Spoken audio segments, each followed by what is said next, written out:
الحمد لله والصلاة والسلام على رسول الله محمد بن عبد الله صلى الله عليه وسلم وعلى آله وأصحابه أجمعين أما بعد. Naam, kwa tawfiki ya Allah subhanahu wa ta'ala tunaendelea na somo letu la ulumul Qur'an, na leo tupo ukurasa wa 7 katika kusoma mukaddima unaoelezea ulumul Qur'an, elimu za Qur'an. Anasema Sheikh, muqaddimatun fi ulumil Qur'an, akimaanisha hadhihi muqaddimatun, huu ni utangulizi, fi ulumil Qur'an, katika kuzielezea elimu za Qur'an, allati, elimu ambazo, hiya mustalahu tafsir, ndiyo kanuni za kuitafsiri Qur'an. Allati, elimu ambazo, hiya, elimu hizo, mustalahu tafsir, ndiyo kanuni za kuweza kuifasiri Qur'ani. Anasema Sheikh, i'lam, tambua, annahu, hakika yake, la budda, hapana budi, kwa maana ni lazima, min ma'rifati, kutambua, mustalahi tafsir, kanuni za kuifasiri Qur'ani, qabla qiraati tafsir, kabla ya kusoma tafsiri yoyote ya Qur'an. Liyakuna al-insanu ala basiratin tammatin minhu, liyakuna al-insanu, ili mtu awe, liyakuna al-insanu, ili mtu awe, ala basiratin tammatin, awe katika hali ya kuwa na maoni yenye ukamilifu. Ili mtu awe ala basiratin tammatin, katika hali ya kuwa na maoni yenye ukamilifu, sio maoni yaliyokamilika, maoni yenye ukamilifu, minhu, katika kuifahamu hiyo tafsiri ya Qur'an. Fayarifu al-makkiyya, kiasi atambue, al-makkiyya, aya iliyotelemka Makka, au aya yenye kunasibishwa na kuteremka Makka. Wal madaniya, na aya iliyoteremka Madina, au aya yenye kunasibishwa na kuteremka Madina. Wan nasikha, na aitambue aya iliyofuta aya nyingine. Wal mansukha, na aitambue aya iliyofutwa na aya nyingine. Wa asbaban nuzul, na azitambue sababu za kushuka aya mbalimbali. Tamam. Wayatarattabu ala dhalik, na kunapatikana kwa kufanya hayo. Wayatarattabu ala dhalik, na kunapatikana kwa kuyafanya hayo. Yapi? Ya kuitambua aya iliyoteremka Makka au iliyonasibishwa na kuteremka Makka, na kutambua aya iliyoteremka Madina au aya iliyonasibishwa kuteremka Madina. Wan nasikha, na kutambua aya iliyofuta hukumu ya aya nyingine. Wal mansukha, na kuitambua aya iliyofutwa hukumu yake na aya nyingine. Wa asbaban nuzul, na kutambua nini? Sababu mbalimbali za kuteremka aya. Kunapatikana nini? Kunapatikana fahmu maani al-ayat, kufahamu maana mbalimbali za aya. Tamam. Kwa hiyo wayatarattab, na kunapatikana ala dhalika, kwa kufanya hivyo au kwa kufanya hayo, fahmu maani al-ayat, kufahamu maana thabit za aya. Tamam. Fahmu maani al-ayat, kufahamu maana thabit, maana za hakika za aya za Qur'an. Tamam. Wa man khadha tafsira, na mwenye kuzama katika tafsiri ya Qur'an, kwa maana yule mwenye kuingia moja kwa moja katika tafsiri ya Qur'ani, qabla ma'rifati mustalahihi, kabla ya kutambua kanuni zake, kana fi hiratin, atakuwa katika hali ya kuemewa, kwa maana atakuwa katika hali ya kutofahamu uhakika wa kile nini anachokiendea. Ndiyo hiratin. Hiratin ni mtu kuemewa, akawa ajui nini kinakuja mbele. Kwa sababu gani? Hakupita njia sahihi. Tamam. Kwa kana fi hiratin, atakuwa katika hali ya kuemewa. Tamam, kwa maana katika hali ya kutokujua nini kinaendelea hapa. Kwa sababu gani? Ajaendea mambo kupitia katika milango yake. Lakini sio hivyo tu, waqalla nishatu, na nishati yake itakuwa ni ndogo. Nishati yake itakuwa ni ndogo. Nishati inakusudiwa ile nguvu ya fahamu, nguvu ya fahamu. Atakuwa anasoma tafsiri ya aya, lakini mwenyewe anashaka kwamba hapa nimeelewa ukweli au sijaelewa. Kwa hiyo ile nguvu ya fahamu yake inakuwa haina nguvu. Nishati yake inakuwa ni haina nguvu, nishati yake inakuwa iko chini. Kwa sababu gani? Amehemewa, hajui nini kinaendelea katika hiyo aya ambayo nini anataka kutambua tafsiri yake, au sura ambayo anataka kuitambua tafsiri yake. Kwa hiyo waqalla nishatuhu, na nishati yake itakuwa ni ndogo. Waltabasat alayhi almaqasid, na yatamtatiza makusudio. Waltabasat alayhi almaqasid, na yatamtatiza makusudio. Tamam. Atakuwa hayupo katika uhakika wa kutambua kile kilichokusudiwa. Atakuwa anabahatisha kwamba ni hivi au si hivi. Tamam. Shekhe akaanza kutuelezea wapi imechukuliwa ilmu tafsir katika upande wa jina lake.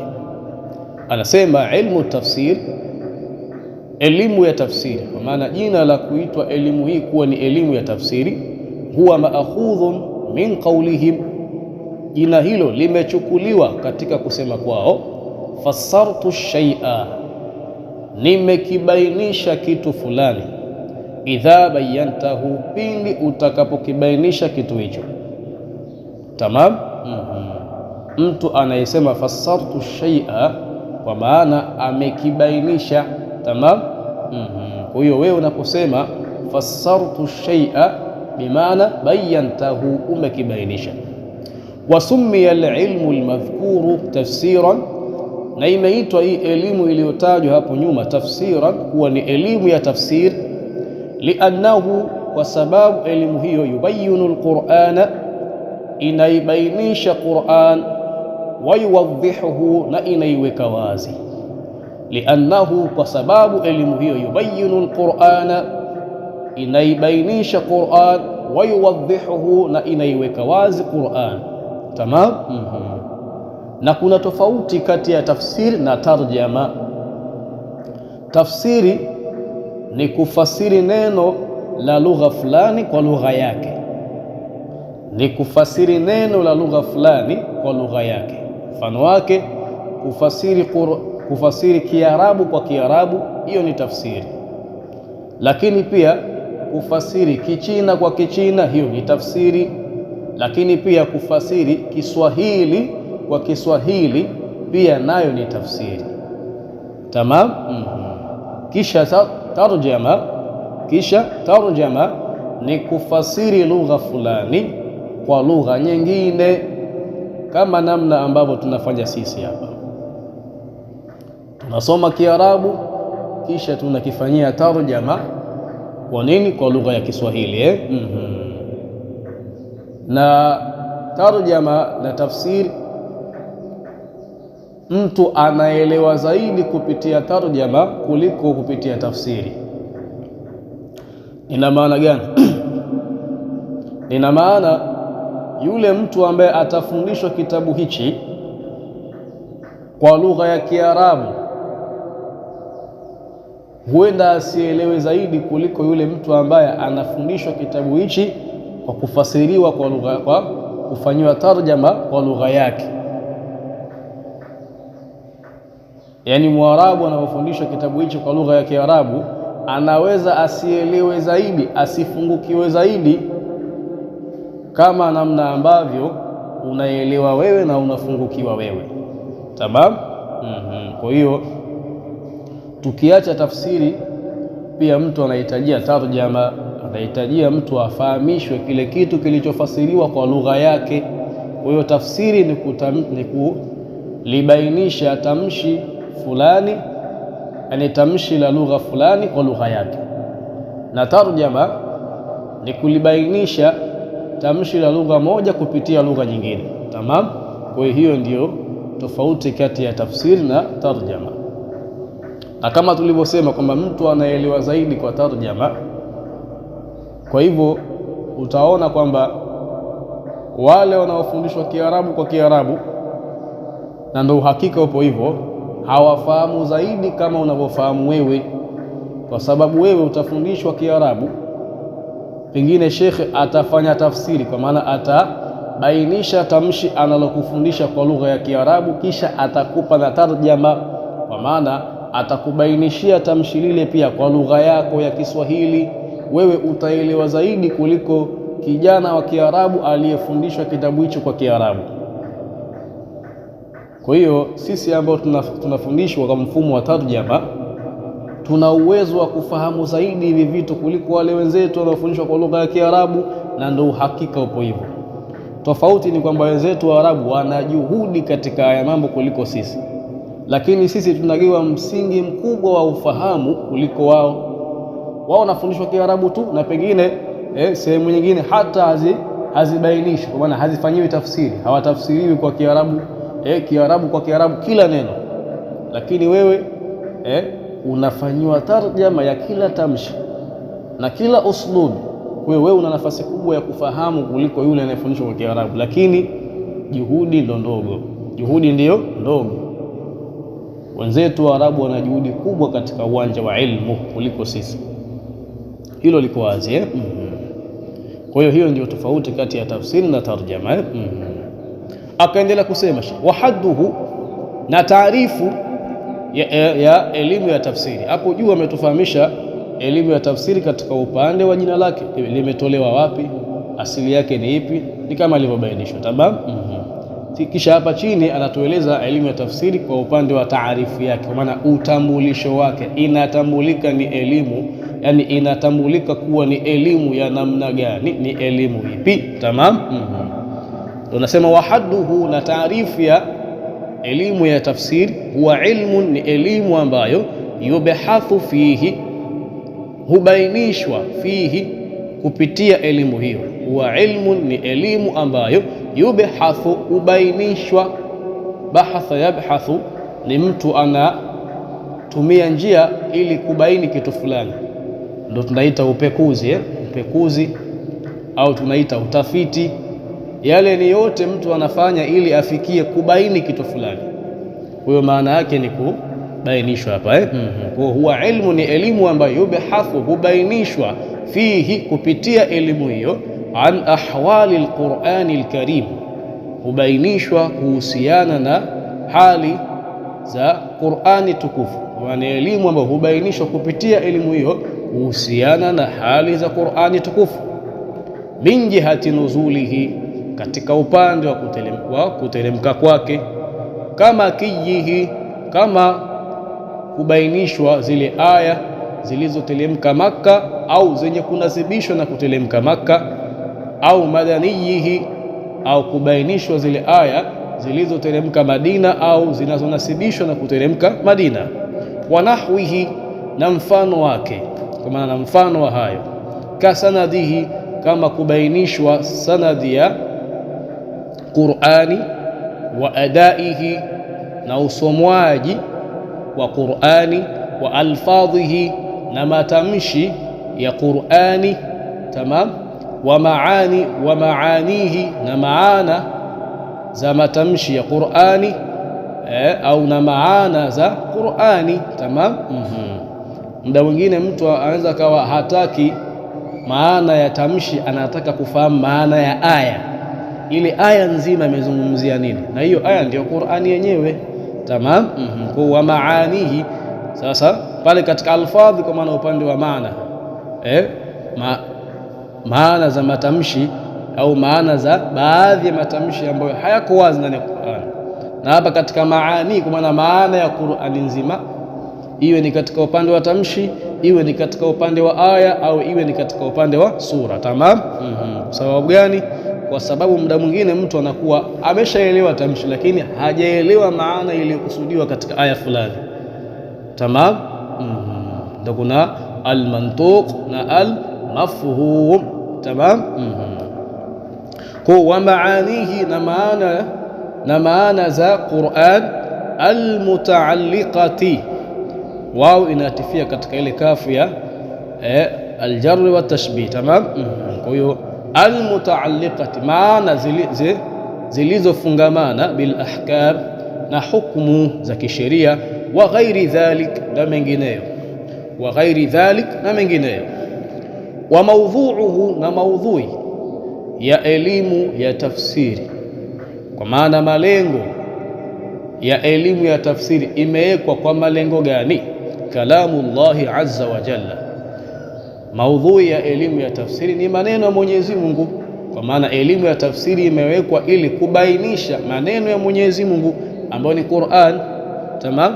Min alhaythiyati almadhkura, katika upande uliotajwa hapo nyuma. Min alhaythiyati almadhkura, sasa katika upande uliotajwa hapo nyuma, kwa maana elimu hii imewekwa kwa ajili ya kuyabainisha maneno ya Mwenyezi Mungu katika upande ulioelezwa hapo nyuma. Kwa maana katika upande gani? Min jihati nuzuli kama kiyihi au madanihi ila akhiri. Tamam. Akaendelea kusema Sheikh, wa faidatuhu, na faida ya elimu ya tafsiri, atawassulu ila fahmi maani alquran. Atawassulu ni kuweza kufikia, faida ya elimu ya tafsiri, atawassulu ni kuweza kufikia, ila fahmi maani alquran, katika kufahamu maana za Qur'an, wal amali, na kuyafanyia kazi, wal amali, na kuyafanyia kazi, bima fihi, yale yote yaliyomo ndani ya Qur'an, baada alfahmi, baada ya kusha yafahamu, baada alfahmi, baada ya kusha yafahamu, maana baada ya kuwa umesha yafahamu. Wa thamaratuhu, na matunda ya elimu ya tafsiri, kwa maana faida inayozalikana baada ya mtu nini? Kutambua, yani faida inayopatikana ndo matunda, si ndio? Faida ya elimu ya tafsiri nishatajwa, lakini sasa natija yake inayozalikana, sawa? Kwa maana kile kinachozalikana, zalikana kupitia elimu ya tafsiri ni nini? Ndo nasema hapo wa thamaratuhu, na matunda yake, kwa maana kile kinachopatikana na kuzalikana baada ya kuwa nini? Umeitumia elimu ya tafsiri katika kufahamu maneno ya Mwenyezi Mungu, ni kitu gani? Atamassuku. Sawa sawa. Kwa hiyo thamaratu, na matunda ya elimu ya tafsiri, kwa maana kile kinachopatikana baada ya kuitumia elimu hii kuyafahamu maneno ya Mwenyezi Mungu, atamassuku bil urwati alwuthqa. Atamassuku ni kushikamana, bil urwati alwuthqa, na kamba iliyo madhubuti, kamba iliyo madhubuti ambayo ni dini ya Mwenyezi Mungu, na mafundisho ya kitabu chake na mafundisho ya mtume wake Muhammad sallallahu alayhi wasallam, kwa sababu ndani ya Qur'ani unaelezwa Uislamu ambao ndio dini ya Mwenyezi Mungu, na ndani ya Qur'an yanaelezwa mafundisho ya Mwenyezi Mungu, na ndani ya Qur'an tunahimizwa na kuelekezwa na kuwajibishwa kumfuata mtume wetu Muhammad sallallahu alayhi wasallam. Tamam. Kwa hiyo atamassuku, matunda yanayopatikana kupitia elimu ya tafsiri baada ya kuwa umeshaifahamu Qur'an, atamassuku bil urwati alwuthqa, ni kushikamana na kamba iliyo madhubuti, kwa maana dini ya Mwenyezi Mungu, mafundisho ya kitabu chake na mafundisho ya mtume wetu Muhammad sallallahu alayhi wasallam. Walfawzu bisaadati fi ddarain, walfawzu, na kunapatikana kufuzu. Sasa walfawzu, na kufuzu, kwa maana kufaulu. Kufuzu ni kufaulu. Tamam. Walfawzu, na kufaulu, bisaadati, kwa kupata Tamam. Walfauzu, na kufaulu, bisaadati, kwa kupata mafanikio, fi ddarain, katika nyumba mbili. Fi ddarain, katika nyumba mbili. Nyumba mbili anakusudia hapa duniani na kesho akhira. Tamam. Mtu ambaye ameisoma Qur'an akayafahamu yale yaliyopo ndani ya Qur'an na akaamua kuyafanyia kazi, kuyafanyia kazi, kinachozalikana baada ya kufahamu Qur'ani na kuyafanyia kazi yaliyomo ndani ya Qur'an, kama tulivyoelezwa katika wafaidatuhu, kinachopatikana baada ya yeye kufanya hivyo na kinachozalikana baada ya yeye kufanya hivyo ni kushikamana na dini ya Mwenyezi Mungu na kitabu chake na mafundisho ya mtume wake. Na akifanya hivyo atapata kufaulu, atafuzu. Sasa atafuzu bisaadati, kwa kufanikiwa au kwa kufikia kufanikiwa, fi ddarain, katika nyumba mbili, kwa maana hapa duniani na kesho wapi? Akhira. Tamam. Kuna kufuzu yani kuna kufaulu na kufanikiwa kuna kufaulu na kufanikiwa, sawa. Na mtu mwenye kufaulu ndiye mwenye daraja kubwa kuliko aliyefanikiwa, na hauwezi kufikia kufanikiwa mpaka ufaulu, sawa sawa. Mfano wake mcha Mungu na tajiri. Mcha Mungu yeye amefaulu, mcha Mungu amefaulu, lakini tajiri amefanikiwa. Na hutokea pia tajiri akafaulu, lakini tajiri huwa anaanza kufanikiwa, kisha ikiwa atakuwa ni mcha Mungu, ataijenga imani yake vizuri, ndio anakuja kufaulu sasa. Na kufaulu ndiyo kila kitu na ndiyo khitamu, sawa sawa. Mfano wake katika masahaba waliokuwa matajiri ambao walitangulia kufanikiwa kisha baadaye wakaja kufaulu ni kina nani? Uthman ibn Affan alikuwa ni tajiri kabla ya Uislamu. Sayyidina Abubakar Siddiq alikuwa amefanikiwa, lakini baadaye akapata iman, akaifuata iman namna inavyomwelekeza, akapata na kufaulu, sawa sawa. Kwa kuna tofauti kati ya kufaulu na kufanikiwa, sawa sawa. Kwa hiyo mtu mwenye kupata kufaulu basi bila shaka atapata kufanikiwa hapa duniani na kesho akhira, hata kama hajaishi katika maisha ya raha, maisha ya kutanua, sawa sawa.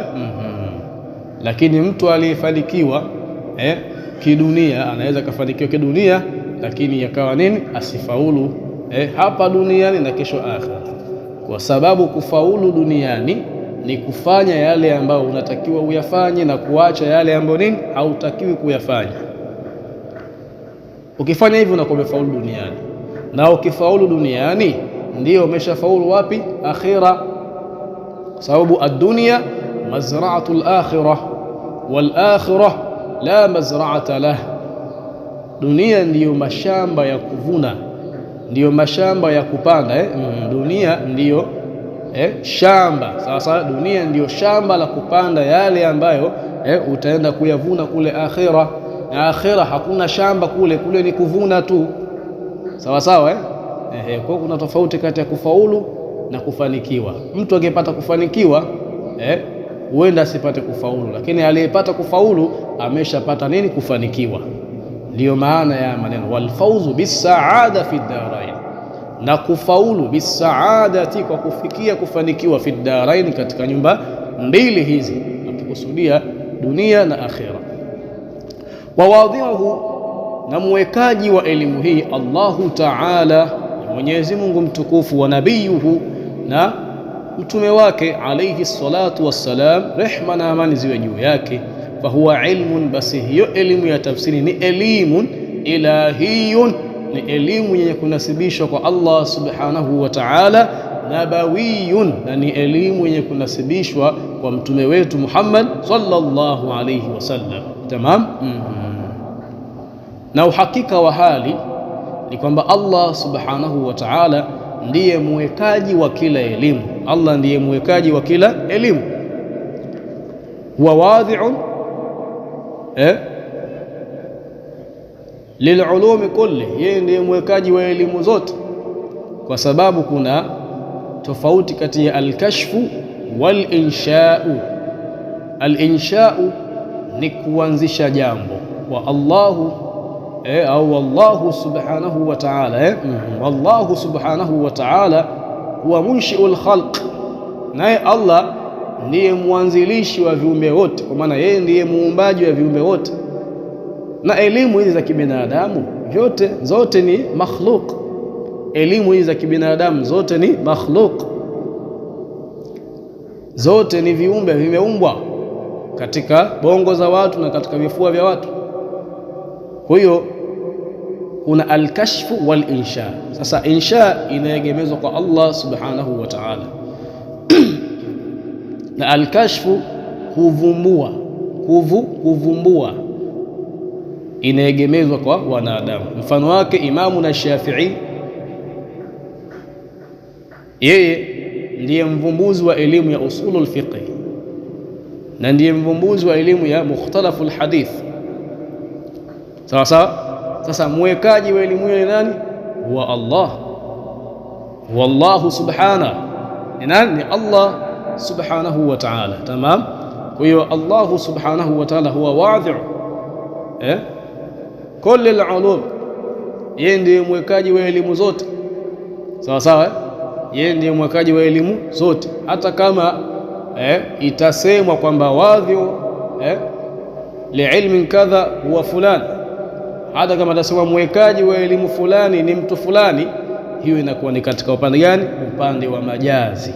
Lakini kihakika mwekaji wa elimu zote ni Allah subhanahu wa ta'ala. Tumeelewana vizuri hapo Yeye Allah ndiye mwekaji wa elimu zote, kilichobakia ni alkashfu, kuvumbua kwa viumbe wake. Kwa hiyo elimu ya tafsiri, mwekaji wa elimu hiyo ni Allah subhanahu wa ta'ala, wa nabiyuhu, na mtume wetu Muhammad sallallahu alayhi wasallam, fahuwa ilmun ilahiyyun nabawiyyun. Sasa basi hiyo ni elimu inayonasibishwa kwa Allah subhanahu wa ta'ala na kwa mtume wake. Sawa sawa. Na mtume sallallahu alayhi wasallam yeye ndiye mfasiri wa kwanza wa Qur'an. Tamam. Na yeye ndiye mfundishaji wa kwanza wa Qur'an kwa viumbe. Tamam. Kwa maana kwa umma wake, katika umma wake yeye mtume sallallahu alaihi wasallam ndiye mfasiri wa kwanza wa Qur'ani na ndiye mfundishaji wa kwanza wa Qur'ani. Angalia sharaf, angalia hii sharaf ambayo mtume wetu Muhammad sallallahu alaihi wasallam aliyokuwa nayo. Leo hii kila mwenye kusoma Qur'ani, malipo ya kusoma kwake hayampitikii pembeni mtume wetu Muhammad sallallahu alaihi wasallam. Kwa sababu gani? Yeye ndiye mwalimu wa Qur'an.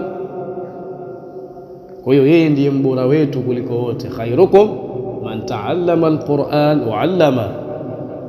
Khairukum man ta'allama al-Qur'ana wa 'allama. Na yeye mtume sallallahu alaihi wasallam alifundishwa Qur'ani na akaifundisha. Sawa sawa. Wastimdaduhu, na chimbuko la elimu hiyo, min al-Qur'ani nafsihi, kwa maana chimbuko la elimu ya tafsiri min al-Qur'ani nafsihi ni kutoka katika Qur'ani yenyewe. Tamam. Kwa sababu gani? Kwa sababu Qur'ani inajifasiri yenyewe kwa yenyewe, kama namna nilivyogusia jana kwamba ukienda katika kitabu cha Sheikh Muhammad al-Amin al-Shinqiti rahimahullahu ta'ala kinachoitwa Adwa'ul Bayan, ni kitabu ambacho ameifasiri Qur'ani kupitia Qur'ani yenyewe, na ni kitabu kikubwa sana kitabu kikubwa, na ndio kinazingatiwa kuwa ni katika vitabu vya tafsiri vya mwisho vya wale watu ambao ni manguli katika uwanja wa tafsiri ya Qur'an. Na ndani yake kuna kila aina ya fani, kuna mpaka mantiki ndani ya Adwa'ul Bayan. Tamam. Kuna mpaka mantiki ndani ya Adwa'ul Bayan. Tamam. Wasunna, na chimbuko lake jingine ni katika hadithi au mafundisho ya mtume wetu Muhammad sallallahu alaihi wasallam. Tamam. Kupitia Qur'ani mtume wetu Muhammad sallallahu alaihi wasallam yani kupitia hadithi zake kupitia hadithi za mtume wetu Muhammad sallallahu alaihi wasallam pia tunaweza kufahamu nini tafsiri ya Qur'ani. Kwa sababu gani? Yeye ndiye alifundisha, yeye ndiye wa kwanza kufundisha tafsiri ya Qur'ani na masahaba zake wakampokea kupitia hizo hadithi zake. Wa asalib al-arab, wa asalib al-arab, na kupitia mifumo ya lugha ya Kiarabu, sawa sawa, na kupitia mifumo ya lugha ya Kiarabu. Kwa maana elimu ya tafsiri ya Qur'an, elimu ya tafsiri ya Qur'an ni elimu ambayo inategemea mifumo ya lugha ya Kiarabu. Kwa sababu gani? Hiyo Qur'ani yenyewe imeteremshwa katika lugha ya Kiarabu.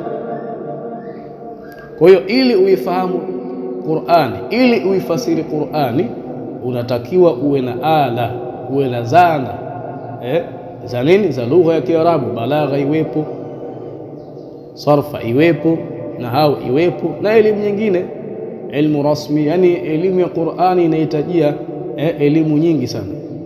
Wenyewe wanasema mpaka ufikie kuwa ni mufassir mustaqil, ufikie kuwa ni mfasiri mwenye kujitegemea, basi ala al-aqall kuna elimu karibuni 50 hivi huwa nini unazifahamu. Tamam, elimu 50 huwa unazifahamu, ndio uwe ni mtu ambaye unaweza ukatafsiri Qur'ani bira'yik, kwa rai yako, sawa sawa. Kwa rai yako simaanishi kwamba kwa rai ya mtu kukurupuka, kupitia ile misingi ya wanawazuoni ambao wameiweka katika nini, kufasiri aya nyingine za Qur'ani. Kwa sababu mtume wetu Muhammad sallallahu alaihi wasallam hakuifasiri Qur'ani yote, sawa sawa. Kwa hiyo hizo tafsiri nyingine inabidi sasa mtu ili uzifikie kwa kujitegemea wewe mwenyewe, inabidi ukusanya elimu zaidi ya 50. Wa masailuhu, na masala ya elimu ya tafsiri ya Qur'an, ma yustafadu minhu, ni yale yanayofahamika minhu, kupitia nini, elimu hiyo ya tafsiri ya Qur'an, min ahkamin, katika upande wa kuyafahamu mambo ya hukmu, wa aqaid, na mambo ya akida, wa amthali, na kufahamu methali za lugha ya methali za Qur'an. Sasa wa amthali, na kufahamu methali za Qur'ani, wa mawaidh, na kufahamu mawaidha yaliyomo ndani ya Qur'an. Tamam. Ndani ya Qur'an kuna methali. Methali ni yale maneno ambayo yanatumika kwa ajili ya kukibainisha kitu kingine, sawa sawa. Kama ilivyokuja ndani ya Qur'an, mathalu alladhina humilu at-taurat thumma lam yahmiluha kamathali al-himari yahmilu asfara. Asa ile kamathali al-himar yahmilu asfara, ile ni methali. Ni methali ya kubainisha kwamba hawa ambao waliteremshiwa Taurati kisha wakajiweka mbali nayo, wasifuate mafundisho ya Taurati, watakuwa ni wajinga, kama namna ambavyo punda au kama namna ulivyokuwa mfano wa punda aliyebeba vitabu. Kabeba vitabu sawa, lakini anafahamu nini vile vitabu vinamfaa nini? Kwa hiyo ndani ya Qur'an kuna methali, na kupitia tafsiri ya Qur'an sasa tunaweza nini, kufahamu maana za methali hizo, sawa sawa. Kwa masala ya elimu ya tafsiri, ma yustafadu minhu, ni yale yanayofahamika kupitia nini, elimu hiyo, min ahkam, ambayo ni masala ya hukumu, kwa maana kufahamu maana za hukumu yaliyokusudiwa katika hukumu, wa aqaid, na masala ya aqida, sawa sawa, wa amthali, na methali za Qur'an, wa mawaidh, na mawaidha ya Qur'an. Wa nisbatuhu, na mnasaba wa elimu hii ukilinganisha na elimu nyingine. Nisba kwa maana daraja au nafasi ya elimu hii ukilinganisha na elimu nyingine. Anasema annahu, hakika elimu ya tafsiri, tumeelewana. Nisbatu kwa maana daraja, nafasi ya elimu ya tafsiri ukilinganisha elimu hii ya tafsiri na elimu nyingine. Hii elimu ya tafsiri nafasi yake ni ipi? Wanasema annahu, hakika hiyo elimu ya tafsiri, min al-ulumi ad-diniya, ni katika elimu za dini, maana katika elimu zinazofungamana na dini yetu ya Kiislamu. Bali raisuha, ndiyo kiongozi wa elimu hizo zote za kidini. kwa maana ni kiongozi wa hizo elimu zote zinazofungamana na dini ya Uislamu. Likauniha maakhudhatan min alkitab, likauniha, kwa sababu ya kuwa hizo elimu nyingine zinazofungamana na dini ya Kiislamu, maakhudhatan, ni zenye kuchukuliwa, min alkitabi, katika nini? Katika Qur'an, wa mutawaqqifatan fil i'tidadi ba'da athubuti alayhi, wa mutawaqqifatan, na ni zenye kuhitajia, kwa maana na kuwa hizo elimu nyingine ni zenye kuhitajia, fil i'tidadi, katika kuzingatiwa kusuhi kwake, fil i'tidadi, katika kuzingatiwa kusuhi kwake, baada thubuti alayhi, ni baada ya kuthubutu elimu hizo kuwa zinafaa, alayhi, kupitia Qur'an. Tamam. Kwa hiyo elimu nyingine zote zinazofungamana na elimu ya dini ya Kiislamu asilimia kubwa zimechukuliwa ndani ya Qur'an, lakini kule kusuhi kwake kunapatikana kuna nini? Kunapatikana baada ya kuthubutu kuwa nini, zinaswihi au aziswihi. Tamam. Kwa hiyo elimu ya tafsiri ya Qur'an ndiyo raisul ulum, ndiyo raisi wa elimu zote. Kwa sababu gani? Ndiyo elimu inayotubainishia Qur'ani, na Qur'ani ndiyo imamuna. Sawa sawa. Wa fadluhu, na ubora wa elimu ya tafsiri, annahu min ashrafil ulum wa ajalliha, hakika hiyo elimu ya tafsiri min ashrafil ulum, ni katika elimu tukufu, wa ajalliha, ni katika elimu zenye utukufu. Maana yake ni moja, ashraf na ajal maana yake ni moja. Tamam. Kwa min ashrafil ulum wa ajalliha, ni katika elimu tukufu. Unaweza kufasiri moja kwa moja, annahu, hakika elimu ya tafsiri, min ashrafil ulum wa ajalliha, ni katika elimu tukufu. Lianna al-uluma, kwa sababu elimu, lianna al-uluma, kwa sababu elimu, inama, hakika si vinginevyo, tashrufu bisharafi mawdhu'atiha, zinapata utukufu, bisharafi mawdhu'atiha, kupitia utukufu wa maudhui yake, bwana, kupitia utukufu wa malengo ya kuwekwa elimu hizo. Sawa sawa. Sasa malengo ya kuwekwa elimu ya tafsiri ni kufahamika Qur'ani ambayo ni kitabu cha Mwenyezi Mungu, na ndio akaingia kutubainishia sasa haja ya sisi kuhitajia elimu ya tafsiri. Anasema wa amma bayanu alhajati ilayhi, ama katika kubainisha haja ya sisi kuihitajia elimu ya tafsiri, falianna fahama alqur'ani almushtamili ala alahkami alshari'iyya, kwa sababu kitendo cha kuifahamu Qur'ani almushtamili, Qur'ani iliyokusanya, ala alahkami alshari'iyya, hukumu za kisheria, allati, hukumu ambazo, hiya madaru saadati alabadiyya, ndiyo msingi wa kupata ufaulu wa milele, wa hiya alurwatu alwuthqa, na hukumu ambazo ndiyo nini? Ndiyo kama madhubuti. Amrun asirun, ni jambo gumu, kwa maana kufahamu Qur'ani ambayo imekusanya hukumu za kisheria ambazo ndiyo msingi wa kupata ufaulu wa milele, na hukumu hizo ndiyo kama madhubuti. Amrun asirun, kufahamu Qur'ani hiyo ni jambo gumu. La yuhtada ilayhi, halifikiwi hivi hivi. La yuhtada ilayhi, amrun asirun, ni jambo gumu ambalo, tamam. Amrun asirun, ni jambo gumu ambalo, la yuhtada ilayhi, halifikiwi hivi hivi, illa bitawfiqin min al-latif al-khabir, illa, isipokuwa bitawfiqin, wa kupata tawfiqi, min al-latif, kutoka kwa mwenye kufahamu yaliyomo katika vifua vya waja wake, al-khabir, mjuzi wa kila kitu. Sawa sawa. Hatta inna sahaba, mpaka masahaba radhiyallahu anhum, Mwenyezi Mungu awaridhia, ala uluwi ka'bihim, pamoja na kuwa wapo katika daraja ya juu, fil fasaha, katika ufasaha, ala uluwi ka'bihim fil fasaha, pamoja na kuwa wapo katika daraja ya juu ya ufasaha, wastinarati bawatinihim, na wapo katika hali ya kujaa nuru vifua vyao na akili zao, bima ashraqa alaiha min mishkati nubuwa, bima, kwa kile kiasi ambacho ashraka alaiha, kwa maana kwa kile kiasi kikubwa ambacho, tamam, bima ashraka alaiha, kwa kile kiasi kikubwa ambacho ashraka alaiha, kilichochomozea katika vifua vyao na bongo zao, min mishkati nubuwa, kutoka katika nuru ya mtume wetu Muhammad sallallahu alaihi wasallam. Kanu, walikuwa masahaba, kathiran ma yarji'una ilayhi sallallahu alaihi wasallam, ni mara nyingi mno, yarji'una ilayhi, kathiran ma, ni mara nyingi mno, yarji'una ilayhi, wakirejea kwa mtume sallallahu alaihi wasallam, bisual, kwa ajili ya kuuliza, an ashya'in, kuhusiana na vitu ambavyo lam yu'arriju alaiha, hawajafikia kuvifahamu au hawajafungukiwa navyo. Tamam, lam yu'arriju alaiha, hawajafungukiwa navyo. Walam tasil afhamuhum ilaiha, na wala fahamu zao hazijafikia kuvifahamu vitu hivyo.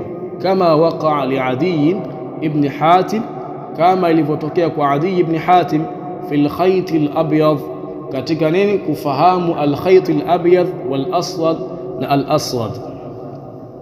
Tamam. Adi ibn Hatim ni katika masahaba radhiyallahu anhu. Katika ile aya inayoelezea kufunga iliyopo katika suratul Baqara aya ya 187, aya 187, Allah aliposema wakulu washrabu hatta yatabayyana lakumul khaytul abyad min al-khaytil aswad min al-fajr thumma atimu as-siyam ila al-layl. Sasa Adi ibn Hatim pale alielewa al-khaytul abyad kwa maana yake ya wazi, alielewa al-khaytul abyad kwa maana yake ya wazi. Tamam. Lakini kumbe kilichokusudiwa pale sio maana ya wazi, kilichokusudiwa pale ni kuchomoza alfajiri. Sasa hatta yatabayyana lakumul khaytul abyad min al-khaytil aswad, mpaka kubainike kwenu kule kuchomoza alfajiri kutoka katika giza la usiku. Al-khaytil aswad bimaana sawadil layl. Sasa Adi ibn Hatim alifahamu maana ya hakika ya kwamba mpaka udhihiri kwenu nyinyi uzi mweupe kutoka katika uzi mweusi. Akachukua uzi mweupe na uzi mweusi akaweka chini ya mto wake, akalala, akawa anasubiri ule uzi mweupe udhihiri. Sawa sawa, ndio nini? Ndio ajizuia na kula daku.